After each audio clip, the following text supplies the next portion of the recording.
Ruang Dewa Bela Diri, Bab 1031 sampai dengan 1035. Bab 1031 Mata Uang Keras di Alam Darah. Sialan kau, Ye Siwen. Beraninya kau memusnahkan pasukan elit klanku. Matilah, teriakan keras terdengar dari kejauhan. Diikuti oleh tekanan yang sangat mengerikan yang menyapu ke bawah. Ekspresi Ye Siwen langsung berubah. Dan dia berpikir dalam hati, sial, ini gawat. Apakah para tetua dari kedua klan sudah mengetahuinya? Ye Siwen tahu bahwa sebagian besar murid penting dari kekuatan-kekuatan besar ini memiliki semacam tablet kehidupan, yang akan langsung diketahui bahkan jika mereka terpisah ribuan mil, selama api kehidupan mereka padam. Pembunuhan yang dilakukan Ye Siwen terhadap semua tuan muda itu merupakan kejutan besar, terutama karena pasti ada informan di antara makhluk laut ini. Itulah sebabnya kedua ras tersebut menerima berita itu begitu cepat. Boom! Sebuah tangan raksasa yang menguap turun dari langit. Sasarannya adalah Ye Siwen. Berniat untuk menghancurkannya di tempat. Tanpa berpikir panjang, Ye Siwen menghentakkan kakinya. Tubuhnya berubah menjadi kilatan cahaya, menghindari serangan mematikan itu. Cepat sekali, seru Pei Xingchen. Matanya membelalak. Dia bahkan lebih cepat daripada beberapa tahun yang lalu. Matanya sendiri hampir tidak bisa mengimbangi kecepatannya. Namun serangan itu tidak berhenti. Segera setelah itu, lebih dari selusin raungan marah terdengar. Dan lebih dari selusin tangan besar menerjang dari udara, hendak menghancurkan Ye Siwen sampai mati tanpa ampun. Ledakan, ledakan, ledakan. Sosok Ye Siwen terus berkelebat di udara saat dia menghindar. Tetapi serangan lawan menjadi semakin cepat, dan intensitas serangan meningkat saat mereka semakin mendekat ke pulau. Boom! Ye Siwen akhirnya tidak sempat menghindar dan terkena pukulan tangan besar itu di tempat. Kekuatan seorang ahli alam aspek Dharma yang melepaskan serangan dahsyat sungguh tak terbayangkan. Ye Siwen hampir hancur di tempat. Jika bukan karena tubuhnya yang sangat kuat, dia mungkin sudah terbelah dua di tempat. Puff! Ye Siwen meludahkan seteguk darah yang mengandung gumpalan benang emas. Intisari keilahian itu sendiri. Kekuatan ilahi yang telah dirampas Ye Siwen kini secara bertahap menyatu ke dalam tubuhnya. Meskipun belum terintegrasi sempurna, kekuatan itu telah memberikan tubuhnya beberapa kemampuan khusus sebagai keturunan dewa. Sebuah tangan raksasa lainnya turun dari langit, dan Ye Siwen segera menggertakkan giginya dan menyerbu ke alam darah.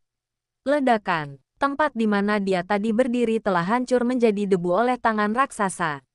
Saat Ye Siwen menggunakan teknik generasi Phoenix Surgawi untuk menyembuhkan luka-lukanya, dia masih bisa mendengar raungan para ahli alam aspek Dharma di belakangnya. Namun, mereka tidak bisa menembus alam darah dan hanya bisa meraung dari kejauhan. Saat Ye Siwen bergegas memasuki alam darah, dia merasakan dirinya dikelilingi oleh energi merah tua. Luka-lukanya perlahan sembuh, dan energi merah tua ini memiliki efek yang luar biasa. Rasanya sangat berbeda dari energi spiritual, yang membutuhkan transformasi dan penyerapan. Namun, energi darah ini dapat diserap secara langsung, seolah-olah telah ditransformasikan dan sekarang hanya perlu diserap. Namun, Ye Siwen tidak punya banyak waktu untuk beristirahat, karena bercak darah di tubuhnya dengan cepat menarik perhatian makhluk unik di alam darah, binatang darah. Konon, makhluk-makhluk buas berdarah di alam darah adalah makhluk yang lahir dari pengaruh energi darah ini. Mereka menduduki posisi dominan di alam darah, dan bahkan para jenius muda ini pun tidak dapat menantang makhluk-makhluk buas berdarah yang memegang posisi dominan di alam darah. Ini adalah burung pemakan darah, sangat ganas, dan telah mencapai tingkat ke-9 alam transenden. Burung itu langsung menarik perhatian tak lama setelah Ye Siwen muncul. Ia langsung menerkam, seperti aliran darah, dan membuka paruhnya, menyemburkan awan darah yang menyelimuti Ye Siwen. Seberkas cahaya merah darah melesat dari tubuh Ye Siwen, seketika menelan burung nasar penghisap darah itu. Bang! Burung pemakan darah itu langsung hancur berkeping-keping, berubah menjadi awan kabut darah yang diserap oleh cermin asal surgawi. Sebagian energi darah dikembalikan ke tubuh Ye Siwen, dan luka-lukanya segera stabil. Meskipun pukulan keras yang dideritanya sebelumnya tidak langsung membunuhnya, pukulan itu menimbulkan kerusakan serius. Serangan dari seorang ahli alam aspek Dharma biasanya berakibat fatal. Bahkan jika dia selamat, dia mengalami luka parah. Setelah membunuh burung nasar darah, Ye Xiwen tahu bahwa dia tidak bisa menunda lebih lama lagi. Jika tidak, itu mungkin akan menarik lebih banyak binatang darah. Meskipun dia belum pernah memasuki alam darah, wilayah Laut Yunsing telah berpartisipasi dalam ujian alam darah berkali-kali. Meskipun dia menderita kerugian besar berkali-kali, tidak dapat disangkal bahwa para penguasa utama wilayah Laut Yunsing memiliki banyak informasi tentang ujian alam darah. Ye Xiwen sudah membaca semua informasi ini sebelum dia datang. Meskipun dia belum pernah ke alam darah, dia sangat familiar dengan beberapa situasi di sana. Monster-monster penghisap darah di alam darah ini bahkan lebih brutal dan haus darah daripada monster di luar. Sedikit darah saja dapat menarik gerombolan besar monster penghisap darah untuk menyerang mereka. Memikirkan hal ini, Ye Xiwen sama sekali tidak ragu dan segera mencari pegunungan untuk menyendiri dan memulihkan diri. Ye Xiwen membutuhkan waktu 10 hari penuh untuk pulih dan mengembalikan semuanya ke kondisi puncaknya. Ini hanya karena dia dilindungi oleh teknik generasi Phoenix Surgawi. Jika itu orang biasa, bahkan jika mereka tidak mati, mereka tidak akan mampu mencapai apapun dalam ujian alam darah ini. Mereka mungkin akan menghabiskan seluruh waktu untuk memulihkan diri. Ini bukan orang biasa. Dia adalah seorang ahli di alam aspek Dharma. 10 hari kemudian, Ye Xiwen telah pulih hingga sekitar 70–80%. Tetapi dia tidak memilih untuk segera meninggalkan pegunungan itu. Sebaliknya, benda itu mulai memadatkan batu darah. Ini adalah kristal unik yang hanya ditemukan di alam darah. Kristal ini tidak ditambang dari tanah, melainkan diciptakan oleh upaya manusia. Di dalam alam darah ini, hamparan energi darah yang tak berujung terus-menerus mengelilingi area tersebut. Komposisi energi darah ini tidak diketahui, tetapi diketahui jauh lebih berharga daripada energi spiritual. Bahkan tanpa pelatihan khusus, orang biasa yang berkultivasi di dalam alam darah membuat kemajuan yang jauh lebih besar daripada mereka yang berada di luar. Batu darah ini terbentuk dari kondensasi energi darah. Para ahli di atas alam transenden dapat memadatkan energi darah ini menjadi kristal berwarna darah. Itulah yang dikenal sebagai batu darah. Batu darah ini terbentuk langsung dari energi darah dan dapat diserap secara langsung, seperti halnya batu spiritual, tetapi efeknya berkali-kali lebih kuat. Pada saat yang sama, batu darah ini juga merupakan mata uang keras di alam darah. Anda perlu menggunakan batu darah ini untuk membeli apapun di alam darah. Dibandingkan dengan batu darah, kristal roh, yang merupakan mata uang keras di luar, sama sekali tidak layak disebutkan. Para pendekar bela diri yang berhasil masuk semuanya adalah talenta muda luar biasa dari berbagai kekuatan besar, dan mereka semua memiliki kekayaan. Namun, dibandingkan dengan batu darah yang dapat langsung diserap untuk meningkatkan kultivasi mereka, hal itu tampak sangat tidak berarti. Bagi para jenius muda ini, kristal roh adalah sesuatu yang selalu bisa mereka dapatkan jika mereka mau. Tetapi batu darah berbeda. Begitu mereka meninggalkan alam darah, tidak ada cara untuk memadatkan batu darah lagi, sehingga menjadikannya sangat berharga. Dengan demikian, mata uang itu menjadi mata uang keras di seluruh kerajaan darah. Ye Xiwen membuka telapak tangannya, memfokuskan energinya di dantiannya, dan telapak tangannya menjadi seperti turbin, menghasilkan daya hisap yang kuat. Energi darah yang tak terhitung jumlahnya di sekitarnya tersedot masuk dan kemudian mengembun menjadi kristal berwarna merah darah. Inilah mata uang keras di alam darah, batu darah. Metode kondensasi agak mirip dengan metode kristal spiritus, dan bahkan dapat dikatakan bahwa prinsipnya pun serupa.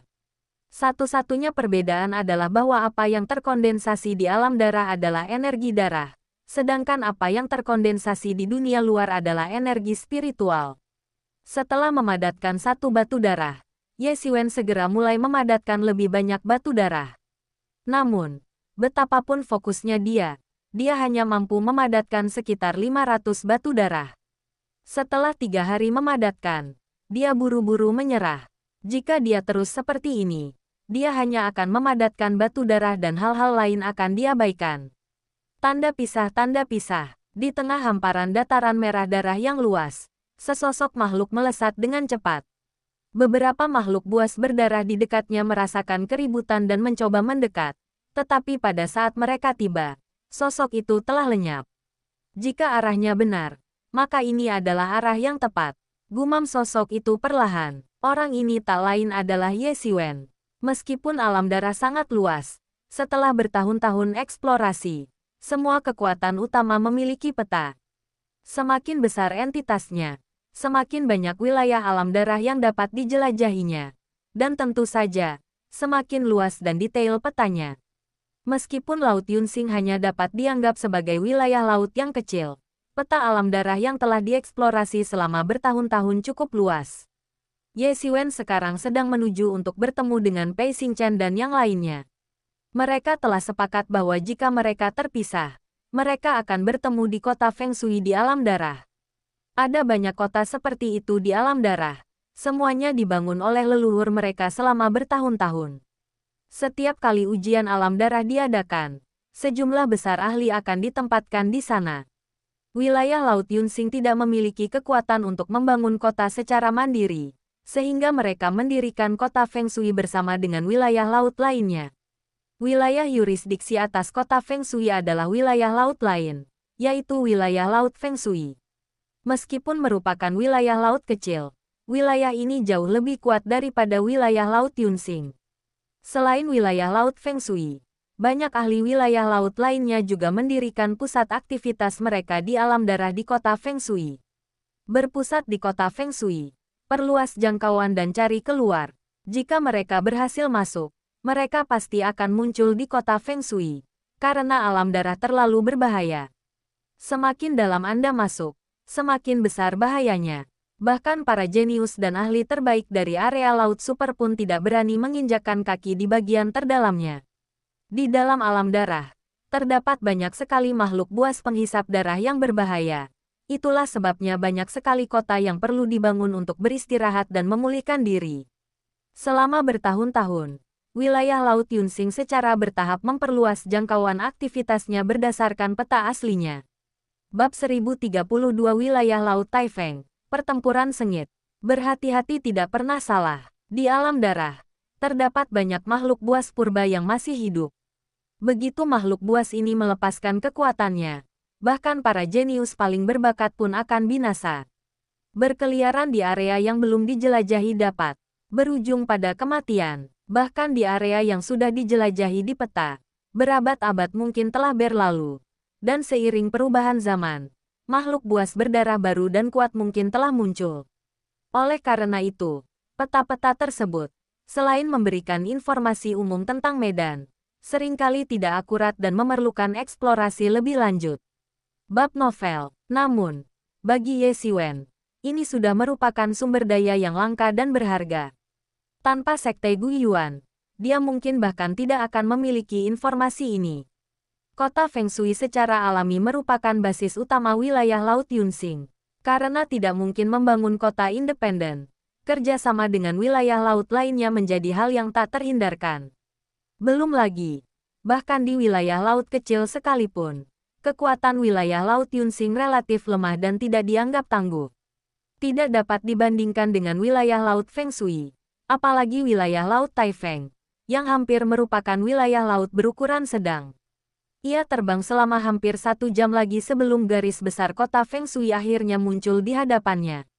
Karena hanya murid-murid elit dari berbagai wilayah laut yang masuk, jumlahnya sebenarnya tidak terlalu besar, dan kota itu hanya dapat dianggap sebagai kota kecil. Bab novel. Namun, meskipun kecil, kota ini lengkap dalam segala hal. Berbagai formasi telah diperkuat berkali-kali, dan tembok kota tingginya lebih dari 100 kaki. Semuanya untuk menahan invasi binatang buas yang tak terhitung jumlahnya di alam darah ini.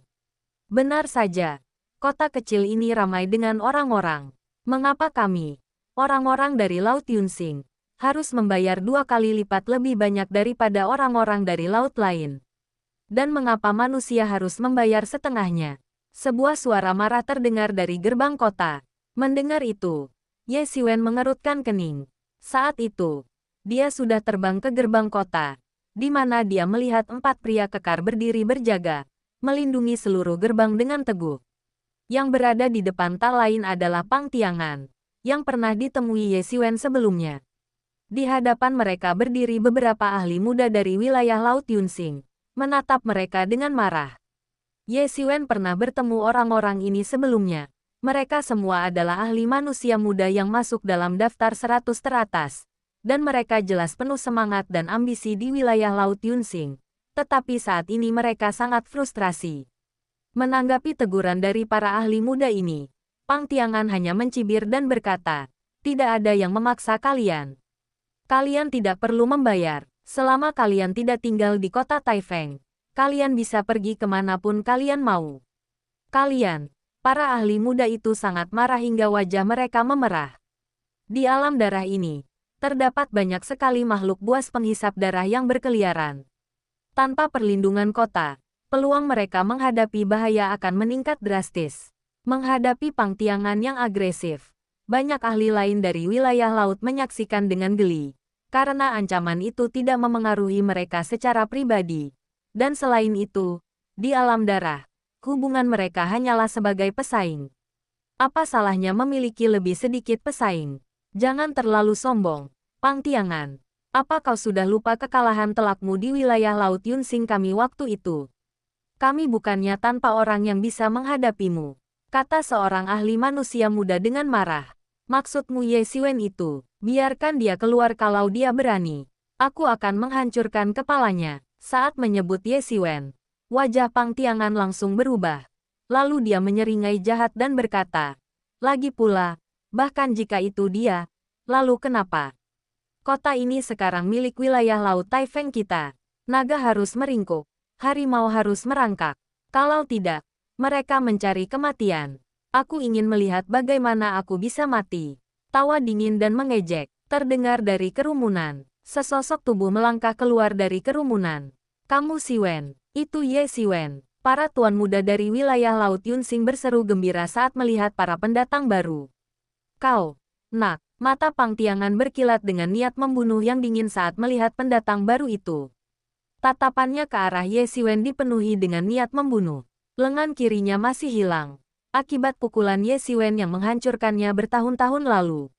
"Kau benar-benar memilih jalan menuju neraka.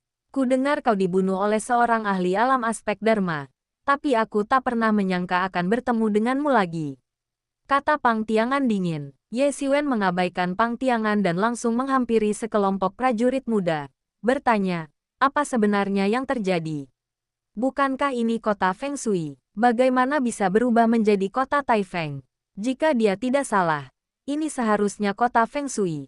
Terlebih lagi, melihat para ahli dari wilayah Laut Yunsing memastikan bahwa dia tidak salah tempat. Tetapi jika dia tidak salah tempat, mengapa nama kotanya pun diubah? Bodoh. Kota ini sekarang milik wilayah Laut Taifeng kita. Kita adalah penguasa di sini. Apa anehnya jika wilayah ini diubah menjadi wilayah Laut Taifeng? Kata Pang Tiangan dari samping. Ye Siwen mengerti. Di alam darah, semua batasan duniawi tidak berarti. Satu-satunya hukum adalah hukum rimba. Siapapun yang memiliki tinju lebih besar adalah yang benar dan siapapun yang paling banyak bicara adalah yang harus didengarkan. Kota-kota ini telah berpindah tangan berkali-kali. Setiap kali wilayah laut baru muncul, wilayah tersebut pasti akan bersaing untuk menguasai kota-kota ini. Hal ini karena kota-kota ini bukan hanya tempat untuk melakukan penyesuaian.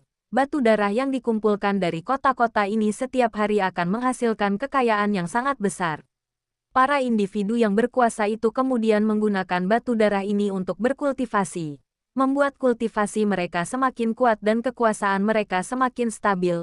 Ini adalah siklus yang baik. Dengan kata lain, wilayah Laut Feng Shui juga jatuh ke wilayah Laut Taifeng, yang menyebabkan perubahan kepemilikan kota tersebut. Lalu bagaimana dengan penghasilan berlipat ganda ini? Tanya Ye Siwen. Orang-orang dari Laut Taifeng ini sudah keterlaluan. Orang-orang dari laut biasa hanya perlu membayar 50 batu darah sehari untuk tinggal di kota.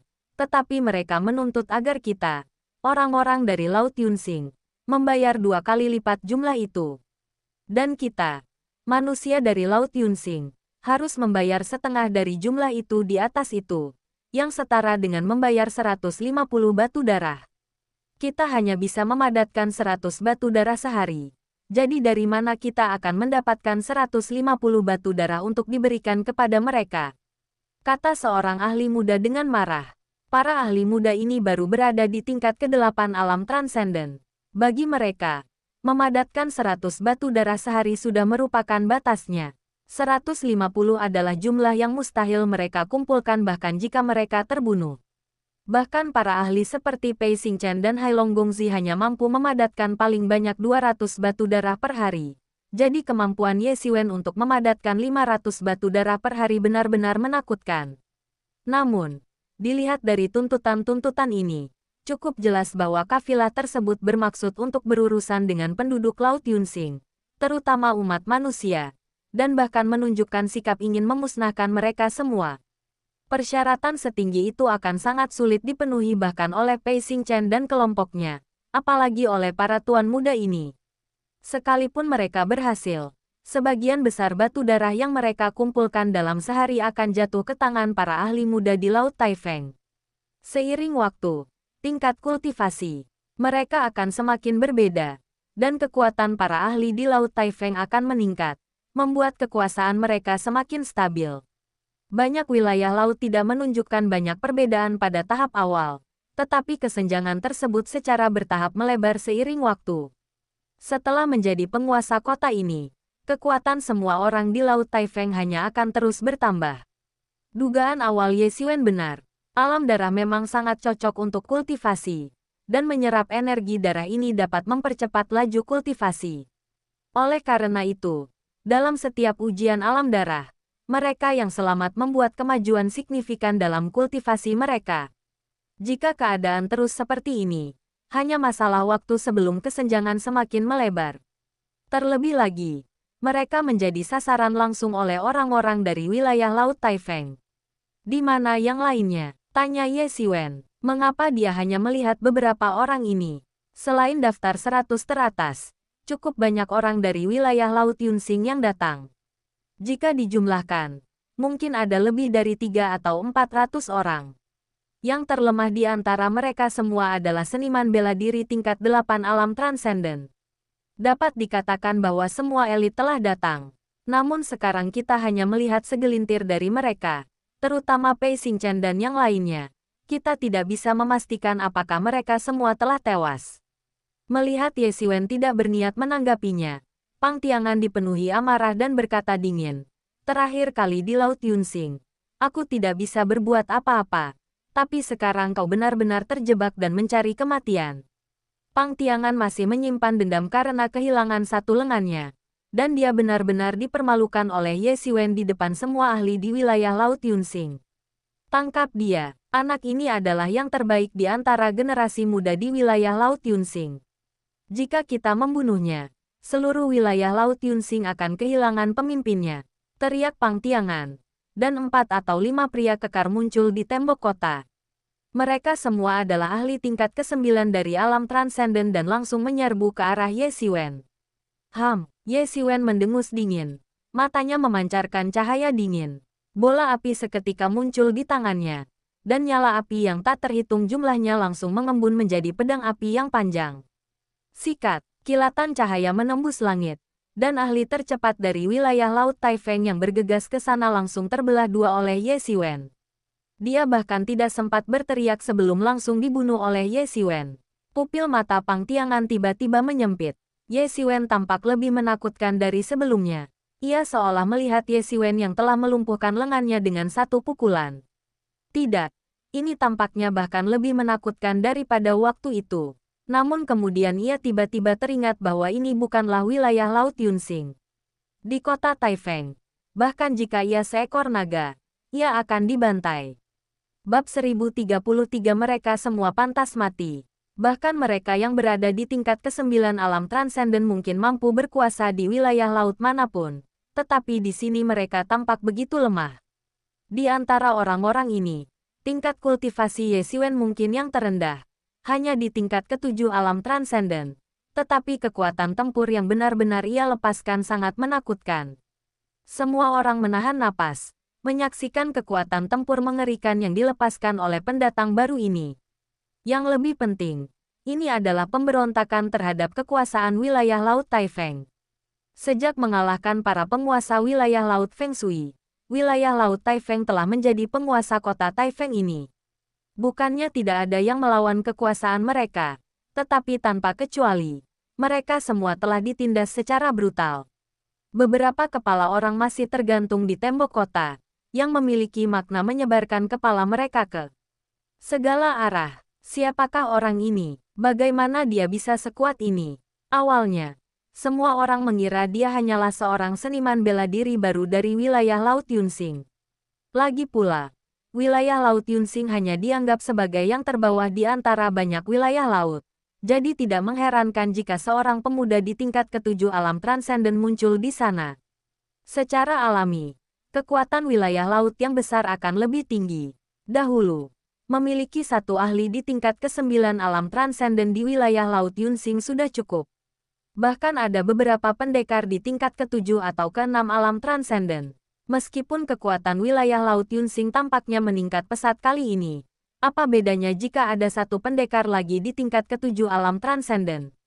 Namun, pembunuhan cepat dan telak yang dilakukan Ye Xiwen terhadap seorang ahli alam transenden tingkat 9 tampaknya menjelaskan mengapa seorang seniman bela diri alam transenden tingkat 7 tiba-tiba muncul di antara kelompok ahli ini. Yang tingkat terburuknya adalah puncak alam transenden tingkat 8. Dia bukanlah orang biasa. Sementara itu, para ahli manusia di wilayah Laut Yunsing, yang sebelumnya sangat frustrasi dengan penindasan tersebut, kini dipenuhi dengan kebanggaan. Dialah pakar nomor 1 di antara generasi muda di wilayah Laut Yunsing kita. Lengan Pang Tiangan hancur terkena pukulannya. Pakar nomor 1 di kalangan generasi muda. Pada saat itu, semua orang terkejut. Jika itu hanya seorang seniman bela diri alam transenden tingkat 9 biasa, itu tidak akan begitu mengejutkan. Tetapi ini jelas hanya seorang seniman bela diri alam transenden tingkat 7. Mampu mengalahkan semua orang dan mencapai puncak wilayah Laut Yunsing hanya dengan seorang seniman bela diri alam transenden tingkat 7 sungguh menakjubkan. Meskipun itu hanya wilayah laut kecil. Bukankah orang nomor 1 di wilayah Laut Yunsingmu adalah Tuan Muda Hailong? Tanya seseorang dengan rasa ingin tahu. Itu sejarah kuno. Dari beberapa tahun yang lalu, kata para ahli manusia itu dengan sedikit rasa puas diri. Lagi pula, mereka adalah para ahli dari wilayah laut mereka dan dari ras mereka sendiri. Bukan. Manusia mendapat setengah pajak. Pang Tiangan, kurasa kau sudah melupakan rasa sakitnya begitu lukanya sembuh. Kata Ye Xiwen dengan dengusan dingin. Ekspresi Pang Tiangan langsung berubah jelek. Seolah-olah dia sedang memikirkan bagaimana Ye Xiwen dengan mudah mengalahkannya dalam satu gerakan. Dan wajahnya menjadi semakin jelek. Dasar Ye Xiwen sialan. Ini bukan wilayah Laut Yunsing. Apa kau masih bisa bersikap sombong? Tunggu saja. Dan aku akan memastikan kau mati dengan mengerikan. Pang Tiangan meraung. Seolah memberitahu banyak ahli di wilayah Laut Taifeng di dalam kota. Pada saat ini, para ahli manusia dari wilayah Laut Yunsing mulai merasa gugup. Ratusan orang dari berbagai tingkatan telah datang dari wilayah Laut Yunsing untuk ujian alam darah ini. Dan jumlah ahli dari wilayah Laut Taifeng akan jauh lebih besar. Dengan sebagian besar adalah ahli tingkat ke-9 dari alam transenden. Jika mereka semua terprovokasi, itu akan benar-benar mengerikan. Saudara Ye, hati-hati, dia memanggil para pengikutnya. Jika keadaan memburuk, sebaiknya kita segera mundur. Teriak seorang ahli dari wilayah Laut Yunsing dengan tergesa-gesa. Tidak masalah. Biarkan mereka berteriak. Itu akan menghemat waktu saya untuk mencari mereka satu persatu. Ye Xiwen mencibir. Dengan santai menghancurkan cahaya pedang yang menyapu dari seorang ahli alam transenden tingkat 9 dari wilayah Laut Taifeng. Orang-orang ini jelas baru saja memasuki tingkat ke-9 alam transenden, dan jauh lebih rendah dari Pang Tiangan dan kedua rekannya dari 5 tahun lalu. Bagaimana mungkin mereka bisa menjadi ancaman bagi Ye Xiwen? Dengan suara "wosh", pedang panjang berapi milik Ye Xiwen melesat keluar, menebas udara dan menghancurkannya seketika. Beberapa ahli tingkat ke-9 dari alam transenden tidak sempat menghindar dan langsung terbelah menjadi dua. Semua ini terjadi dalam sekejap mata. Para ahli tingkat ke-9 dari alam transenden ini seperti macan kertas di hadapan Ye Xiwen. dia bisa dengan mudah membunuh seluruh kelompok mereka. Suasana menjadi hening. Pada saat ini, para pendekar bela diri dari berbagai wilayah laut akhirnya mengerti mengapa orang ini, yang hanya memiliki tingkatan ketujuh alam transenden, dapat mengalahkan semua orang dan mendominasi wilayah Laut Yunsing. Tingkat kekuatan ini sangat luar biasa bahkan di wilayah Laut Taifeng. Pang Tiangan menatap ke arah Ye Siwen. Seluruh tubuhnya sedikit gemetar tanpa disadari. Punggungnya langsung basah oleh keringat dingin. Sosok kejam di depannya ini lebih dari 2 kali lebih menakutkan daripada dirinya 5 tahun lalu. Meskipun ia yakin telah berkembang, ia jelas bukan apa-apa dibandingkan dengan sosok kejam ini. Meskipun ia berharap bisa mencabik-cabik Ye Siwen, ia juga sangat menyadari bahwa ia mungkin bukan tandingan Ye Siwen. Tepat ketika dia hendak berbalik dan pergi, suara gemuruh yang terus-menerus tiba-tiba menggema di seluruh kota. Siapa yang berani bertindak begitu lancang di kota Taifengku? Beraninya kau bertindak sembrono di kota Taifengku. Kau mencari maut. Pada saat itu, puluhan sosok melesat keluar dari kota Taifeng. Masing-masing merupakan sosok menakutkan dengan aura yang terkendali namun kuat, berada di puncak tingkat ke-9 alam transenden. Kawasan Laut Taifeng benar-benar sesuai dengan reputasinya sebagai raksasa yang hanya selangkah lagi menjadi kawasan laut berukuran sedang.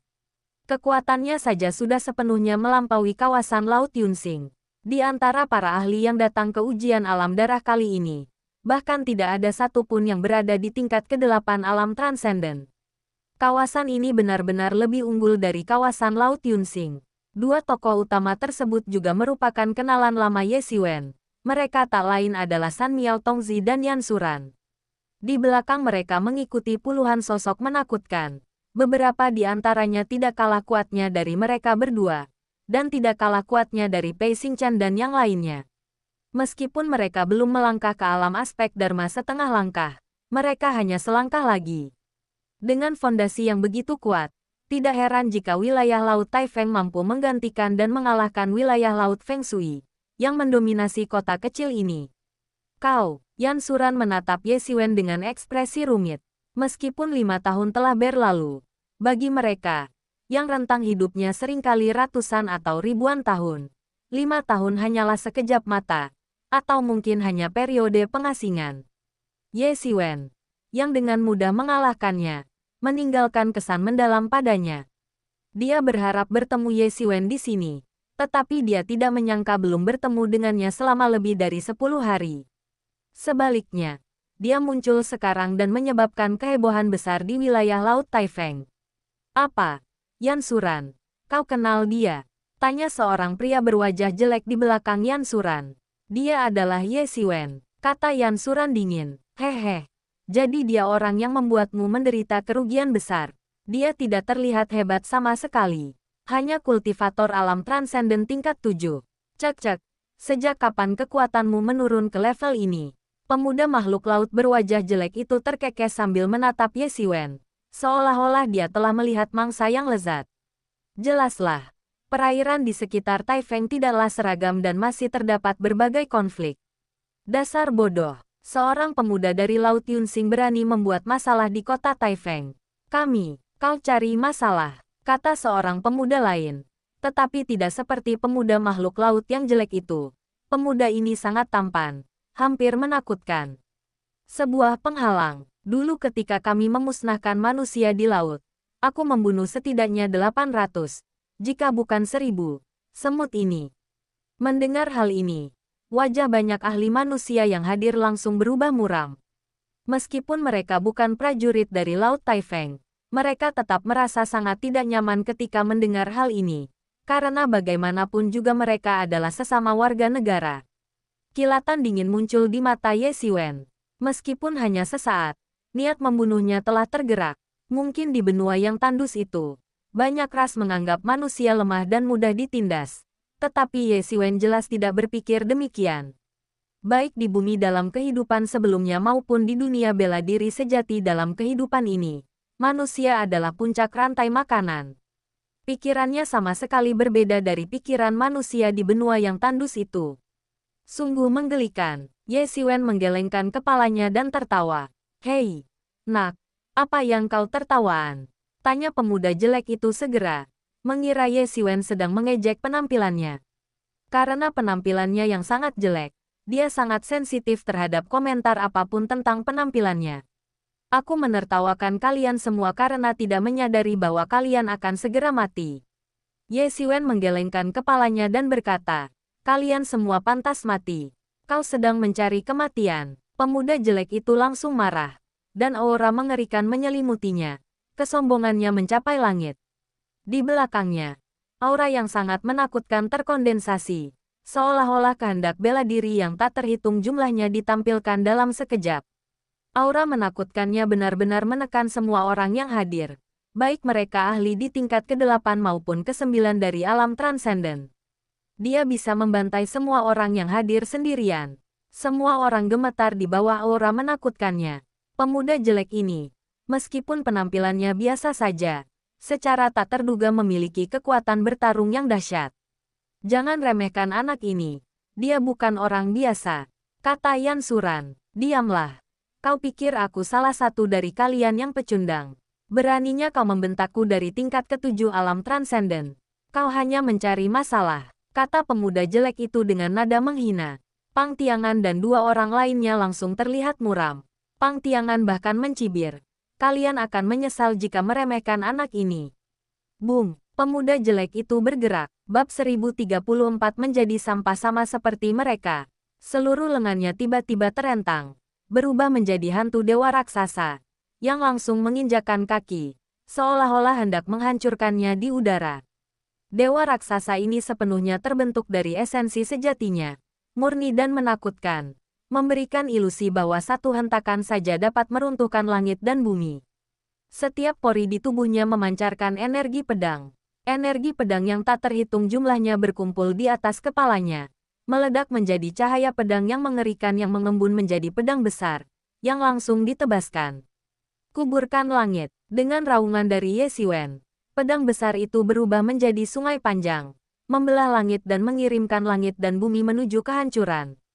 Pedang panjang itu menebas segala sesuatu yang ada di jalannya, membelah wujud raksasa dewa itu dan mengubahnya menjadi langit yang dipenuhi energi purba. Baik itu jalan pisau atau jalan pedang, tidak ada bedanya di tangannya. Dia mengolah jalan seni bela diri, menggunakannya untuk mengendalikan semua jalan besar. Jenis ilmu pedang apa ini? Bagaimana bisa sekuat ini? Pemuda jelek itu terkejut dan mundur berulang kali. Wujudnya yang seperti dewa hancur oleh pedang Ye Xiwen di udara, dan dia tak berdaya untuk melawan. Balik, saatnya mengakhiri ini. Ye Xiwen melangkah cepat ke depan, langsung menghadapi pemuda jelek itu.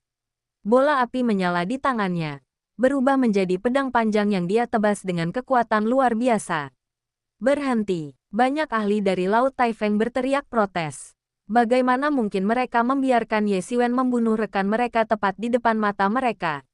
Meskipun hubungan mereka mungkin tidak begitu baik, mereka harus bersatu saat ini. Ledakan, ledakan, ledakan. Ratusan serangan mengerikan menyerbu Ye Xiwen dalam sekejap. Kekuatan gabungan kelompok ahli di puncak tingkat ke-9 alam transenden ini sungguh tak terbayangkan. Hehe, tawa jahat menggema, dan bayangan iblis melompat dari tubuh Ye Xiwen, berubah menjadi iblis yang tak tertandingi, seketika melepaskan energi iblis yang menyapu langit dan bumi. Dunia terlahir kembali, itu Yemo. Namun kemudian Yemo mengeluarkan teriakan dingin, dan cakar iblisnya terbentang. Seketika itu juga, tanda-tanda iblis yang tak terhitung jumlahnya tergambar, dan dunia seolah-olah terperosok ke dalam cermin iblis, di mana hukum lain tak dapat terlihat. Ketika rangkaian ilmu sihir iblis ini dilepaskan, itu benar-benar menggemparkan dan menakjubkan. Dengan kekuatan dan fondasi yang telah dikumpulkan Yemo selama bertahun-tahun, dalam hal pemahaman dan penerapan teknik saja, dia bahkan tidak bisa mendekati 1% pun dari level Yemo. Dengan satu gerakan, dia mengubah dunia menjadi alam iblis, dipenuhi dengan kekuatan iblis. Dia menangkap semua serangan yang datang dan menghancurkannya di udara. Meskipun ia tidak memiliki wujud fisik, kekuatan cermin asal surgawi membuatnya sangat tangguh. Para ahli tingkat ke-9 alam transenden itu bukanlah apa-apa baginya. Sebaliknya, di mata Yemo, Para ahli muda ras laut ini hanyalah makanan untuk mengisi kembali energinya. Namun, Ye Siwen fokus sepenuhnya untuk menebas dengan pedangnya. Ah, pemuda jelek itu menjerit dan seketika terbelah menjadi kabut berdarah. Kemudian dia tersapu oleh seberkas cahaya berdarah. Meskipun pemuda jelek ini sama sekali bukan tandingan Ye Siwen dalam hal kekuatan, dia masih termasuk anomali tingkat atas di tingkat ke-9 alam transenden. Terlebih lagi, dia berada di puncak kehidupannya, memiliki energi vital yang luar biasa melimpah, yang dapat sepenuhnya mengisi kembali konsumsi cermin asal surgawi. Bahkan dapat membantu cermin asal surgawi menembus ke tahap teratas peringkat manusia dalam sekali serang. Para ahli dari semua ras tercengang, terutama para ahli bela diri dari wilayah laut lainnya. Mereka ketakutan melihat Ye Siwen memperlihatkan kekuatan ilahinya dan dengan mudah membunuh pemuda jelek itu di tempat.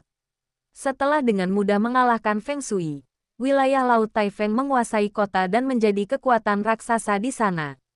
Siapapun yang ingin tinggal di kota itu harus tunduk kepada mereka. Belum pernah ada yang berani membantai anggota mereka seperti ini sebelumnya. Dan bukan hanya itu, tetapi yang lebih penting, kekuatan wilayah Laut Taifeng memang jauh lebih unggul daripada wilayah laut lainnya. Sekalipun mereka memiliki kemauan, mereka tidak akan memiliki kekuatan. Jika mereka ingin menyerang mereka, satu-satunya hasil yang akan terjadi adalah mereka akan terbunuh. Namun, Ye Siwen di depan mereka telah melakukannya. Dan di hadapan banyak ahli muda di Laut Taifeng, dia telah membunuh salah satu jenius mereka yang berada di puncak tingkat ke-9 alam transenden. Ini jauh melampaui apa yang bisa mereka bayangkan. Ini gila. Ini benar-benar terlalu gila. Seorang ahli bela diri tingkat 7 alam transenden benar-benar melawan arus untuk menaklukkan seorang jenius tingkat 9 alam transenden. Ini belum pernah terjadi sebelumnya. Seru seseorang. Apakah wilayah Laut Yunsing benar-benar seaneh ini kali ini? Tuan Muda Hailong itu sudah cukup luar biasa.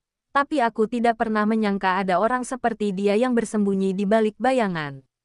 Menghadapi kemampuan Ye Siwen yang dengan mudah menangkis serangan mereka, para ahli dari wilayah Laut Taifeng agak tercengang. Hanya San Miao Tongzi, Yao Yansuran, dan Pang Tiangan yang tidak terkejut dengan hasil ini, karena mereka semua telah menderita kerugian besar di tangan Ye Siwen, dan bahkan dapat dikatakan telah dikalahkan dengan mudah. Namun, diam-diam dia juga takjub karena Ye Siwen semakin tidak normal, terutama jika dibandingkan dengan 5 tahun yang lalu. Siapa di sana? Tiba-tiba terdengar teriakan keras dari dalam kota. Setelah mendengar suara itu, para ahli dari Laut Taifeng langsung merasa tenang. Dan kepanikan yang mereka rasakan saat melihat kekuatan tempur Ye Siwen yang menakutkan lenyap seketika. Dia adalah seorang ahli alam aspek Dharma setengah langkah. Seseorang gemetar dan berkata, meskipun alam aspek Dharma setengah langkah hanyalah alam aspek Dharma setengah langkah, namun sudah mendekati alam aspek Dharma dan dapat menekan para pendekar alam transenden biasa ini. Bian Yun, nama itu langsung terlintas di benak Ye Siwen. Ye Siwen mengetahui nama ini dari Tuan Muda Hailong. Para ahli yang dikirim oleh wilayah Laut Taifeng kali ini semuanya adalah ahli tingkat ke-9 alam transenden.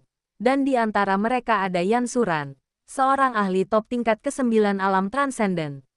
Di antara orang-orang ini, Bian Yun selalu berada di depan semua orang, sama seperti Tuan Muda Hailong di mata semua orang.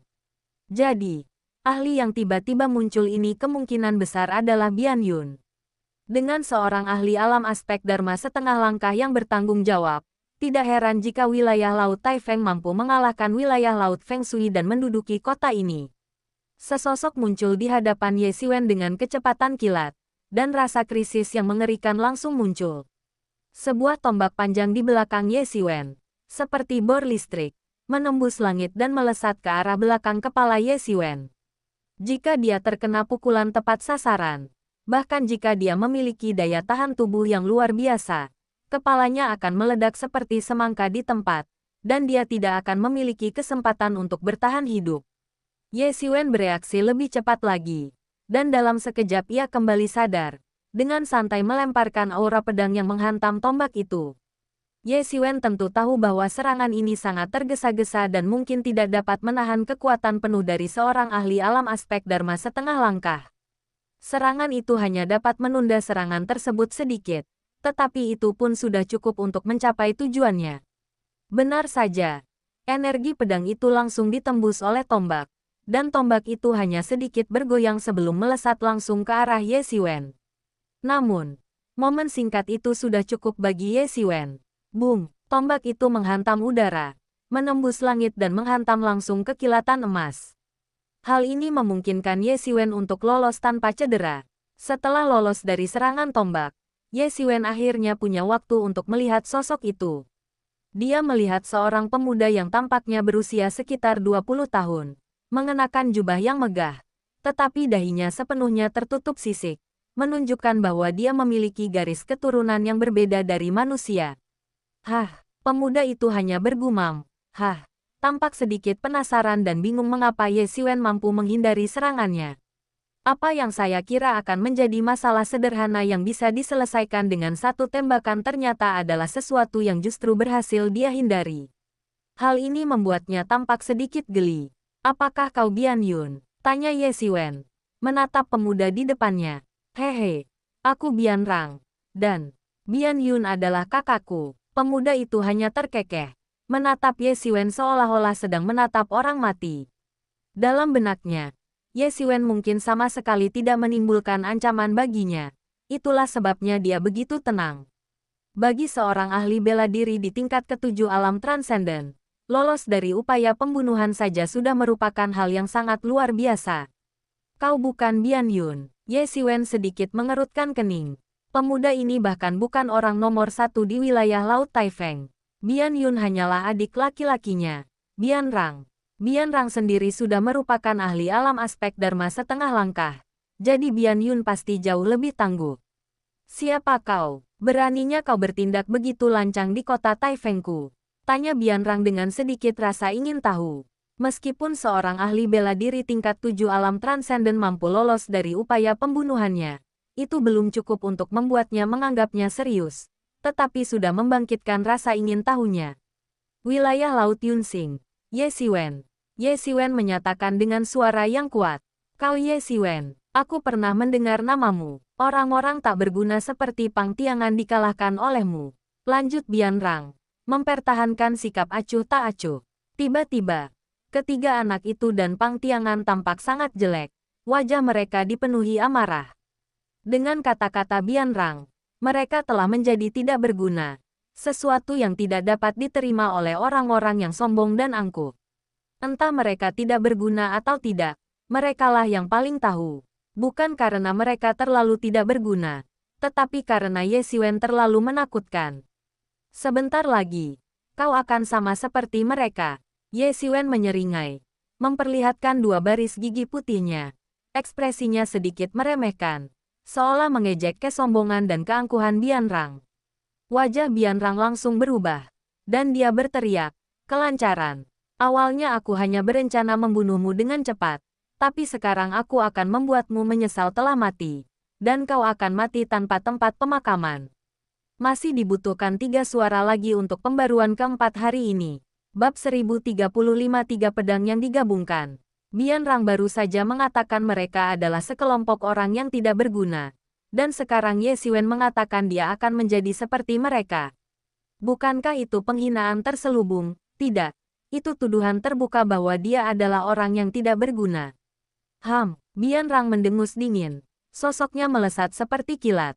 Dengan teriakan keras, dia menusukkan tombak panjangnya tepat ke wajah Ye Siwen. Serangannya tanpa ampun, menunjukkan tidak ada niat untuk menahan diri. Begitu cepatnya sehingga banyak orang melihat Bian Rang menerkam Ye Siwen dalam sekejap. Tombak itu berputar liar seperti bor listrik, melepaskan semburan energi sejati yang sangat tajam dan melesat dengan kecepatan kilat. Ye Siwen tampak sama sekali tidak menyadari apapun, hanya bisa menyaksikan tanpa daya saat tombak itu meluncur ke arahnya. Kerumunan di bawah tersentak kaget, terutama para ahli manusia, yang menjadi semakin tegang. Takut Ye Siwen akan terbunuh di tempat. Bagaimanapun, Ye Siwen adalah seorang ahli di antara ras manusia mereka. Mereka bergerak sangat cepat. Kekuatan mereka luar biasa. Seru seseorang. Ya, saya belum pernah mendengar kekuatan seperti ini sebelumnya di sini. Bukankah semua ini berkat kakaknya? Karena kakaknya, Bian Yun, dia mampu menonjol dari yang lain dan menjadi seorang master di tahap awal alam aspek Dharma setengah langkah. Sekarang Bian Yun sedang pergi. Dia bertanggung jawab menjaga tempat ini. Bukankah dia hanya bersikap arogan seperti seorang tiran? Melihat Ye Siwen hampir tidak bereaksi, Bian Rang mencibir. Terlalu percaya diri. Mencari kematian. Tangannya tiba-tiba turun. Dan tombak itu, dengan keganasan yang lebih besar dan kekuatan yang tak tertandingi, melesat lurus ke arah wajah Ye Siwen, bertujuan untuk menembus kepalanya. Meskipun pria ini arogan, kekuatannya tak terbantahkan. Meskipun dia baru saja memasuki alam aspek Dharma setengah langkah, dia jauh lebih unggul daripada pembunuh berpakaian hitam yang pernah ditemui Ye Siwen sebelumnya, yang berada di tahap awal alam aspek Dharma setengah langkah. Sejujurnya, meskipun keduanya ahli di tahap awal alam aspek Dharma setengah langkah, pembunuh berpakaian hitam itu jelas jauh kurang berbakat daripada Bian Rang dan lebih terampil dalam pembunuhan. Dalam pertarungan langsung, dia tentu saja jauh lebih rendah daripada Bian Rang. Satu tembakan ini cukup kuat untuk menembus langit dan bumi. Pancaran ujung tombak membelah langit. Dan dimanapun ia lewat, udara di dunia mulai runtuh dalam skala besar. Kilatan tajam tiba-tiba muncul di mata Ye Siwen. Dia mulai bergerak, dan sebuah pedang panjang ramping muncul di tangannya. Itu adalah pedang sihir tingkat bumi yang telah dia rebut dari banyak pembunuh bayaran hari itu. Dan pedang itu cukup dahsyat. Dia melangkah maju, dan dalam sekejap, dia mengayunkan pedangnya, melepaskan seberkas cahaya putih yang seolah membelah langit. Aura pedang yang tak terhitung jumlahnya dilepaskan dalam sekejap, seolah-olah pada saat ini, dia telah menjadi kultivator pedang maha kuasa. Ledakan, energi pedang dan energi tombak bertabrakan di udara, menciptakan gelombang kejut mengerikan yang menyebar ke segala arah. Seluruh udara terhempas, dan ruang itu sendiri terdistorsi oleh dua kekuatan penghancur yang mengerikan ini. Pupil mata Bian Rang tiba-tiba menyempit tajam. Ada banyak alasan yang menjelaskan pelarian Ye Siwen sebelumnya. Namun, benturan ini adalah benturan nyata. Tetapi Ye Siwen sama sekali tidak dirugikan, yang jauh melebihi ekspektasinya. Namun saat ini, dia tidak punya waktu untuk berpikir, karena barusan serangan Ye Siwen telah tiba. Dia tidak lagi menerima serangan secara pasif, melainkan langsung menerkamnya. Energi sejatinya meledak di dalam tubuhnya. Gelombang kejut dahsyat langsung terbentuk, dan kecepatannya meningkat berkali-kali lipat. Dengan hentakan kakinya, gelombang emas tercipta, dan ia menerkam Ye Siwen dalam sekejap. Pedang panjang itu langsung terhunus, terpecah menjadi cahaya pedang yang tak terhitung jumlahnya di langit, seperti gelombang pasang, menyapu dari langit dan bumi. Pedang yang besar dan perkasa itu seolah berniat memusnahkan dan menembus semua makhluk hidup di dunia. Pedang yang mengubur manusia. Sialan, teriak Bian Rang dengan suara rendah. Inisiatif Ye Siwen membuatnya merasa kehilangan muka. Dia meraung berulang kali, dan tombak di tangannya seperti naga berbisa, menembus langit dan bumi dengan momentum yang luar biasa. Tombak itu menyapu energi spiritual yang tak terbatas, seperti badai yang mengerikan, dan menuju ke cahaya pedang yang memenuhi langit. Ledakan. Seluruh dunia seolah tiba-tiba menjadi sunyi, hanya menyisakan suara ledakan yang terus-menerus. Ledakan yang tak terhitung jumlahnya menggema di langit. Meskipun Bian Rang sombong, kekuatannya benar-benar murni. Tombaknya menyapu langit, menghalangi semua cahaya pedang. Sebelum asap dan debu menghilang, serangan Ye Siwen berikutnya telah tiba. Serangannya bagaikan gelombang pasang yang tak berujung, tanpa henti dan tak terbendung. Dia menunggangi gelombang emas. Sosoknya terus berkelebat di udara, langsung merobek gelombang kejut dari ledakan yang datang. Dalam sekejap, dia menerkam Bian Rang. Pedang panjangnya seperti ular berbisa yang menjulurkan lidahnya, mengarah langsung ke dada Bian Rang. Bian Rang terkejut sekaligus marah. Ia segera menarik tombaknya, dan energi spiritual yang tak terhitung jumlahnya terserap ke dalamnya.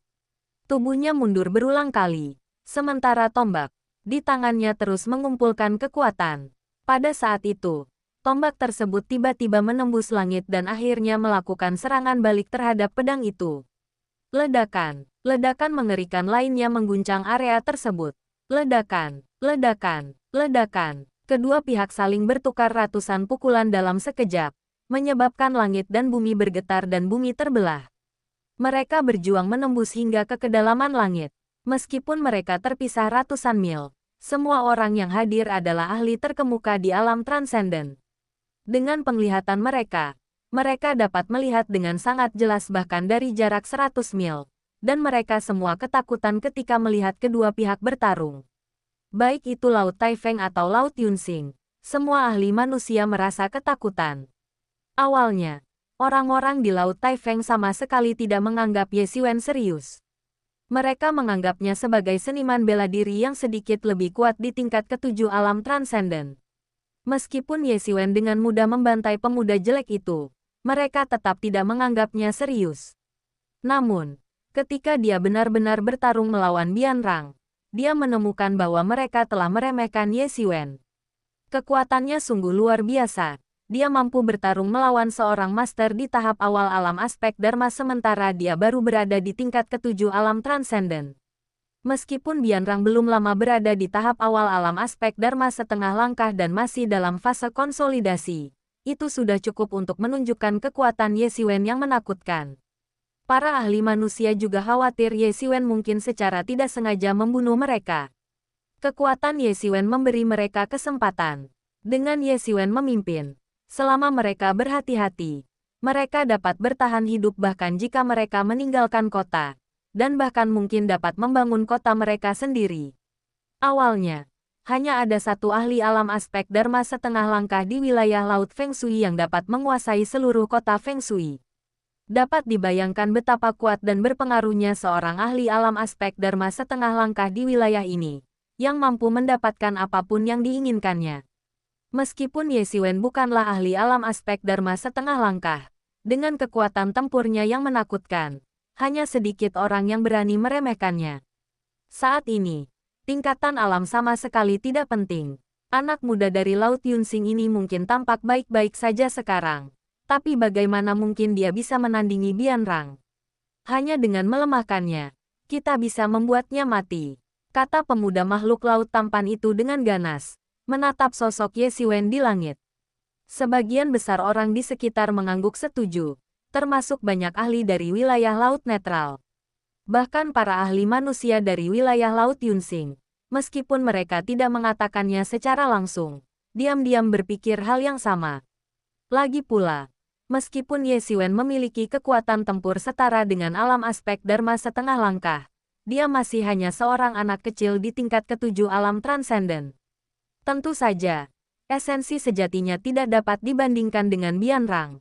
Ini karena esensi sejati tingkat ketujuh alam transenden diperlukan untuk mendukung kekuatan tempur seorang kultivator tingkat alam aspek Dharma setengah langkah.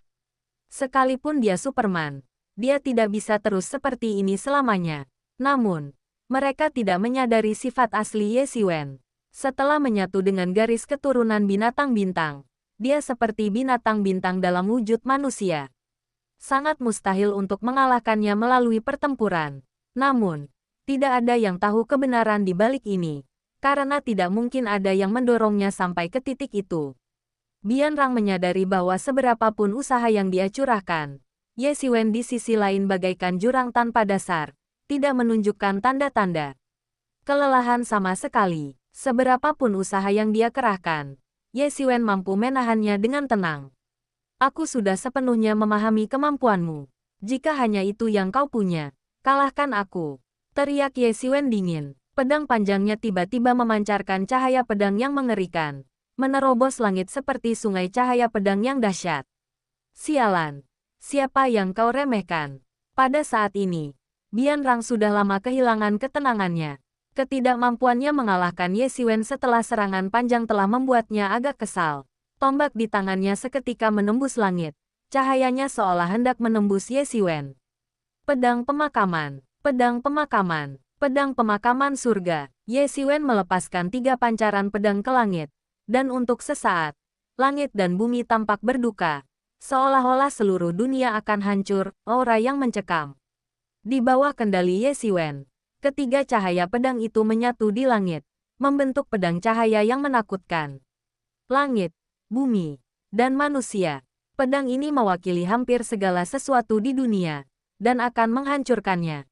Anda bisa membayangkan betapa menakutkannya pedang ini. Di tangan Ye Siwen, rangkaian teknik pedang pemakaman ini telah lama mencapai titik di mana ia mampu melakukan apapun yang diinginkannya. Ketiga pedang yang digabungkan begitu kuat sehingga dapat mengguncang langit dan bumi, seolah-olah dapat menembus seluruh dunia. Langit dan bumi berubah warna. Beberapa saat yang lalu langit cerah dan biru, tetapi sekarang tertutup awan gelap. Seolah-olah bahkan langit pun menangis, tenggelam dalam niat pedang penghancur yang diciptakan oleh Ye Siwen. Sebelum pedang itu sempat diayunkan, Bian Rang merasakan tekanan luar biasa yang menimpanya.